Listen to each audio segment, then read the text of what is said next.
திருச்சி, தஞ்சை, மயிலாடுதுறையில் 10க்கும் மேற்பட்ட இடங்களில் என்ஐஏ அதிகாரிகள் தீவிர சோதனையில் ஈடுபட்டுள்ளனர்.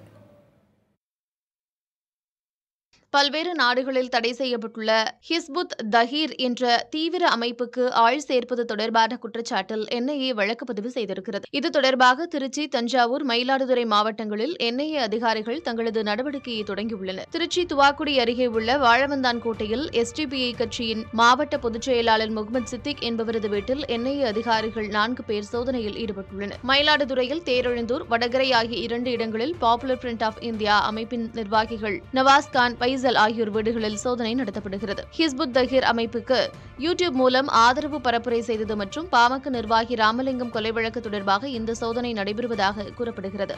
சென்னை ராயப்பேட்டையில் ஹிஸ்புத் தஹீர் அமைப்புக்கு ஆட்கள் சேர்த்ததாக வழக்கு பதிவு செய்ததன் மூலம் 6 பேர் உபா சட்டத்தில் கைது செய்யப்பட்ட நிலையில் தமிழகத்தில் என்ஐஏ சோதனை தீவிரமடைந்துள்ளது.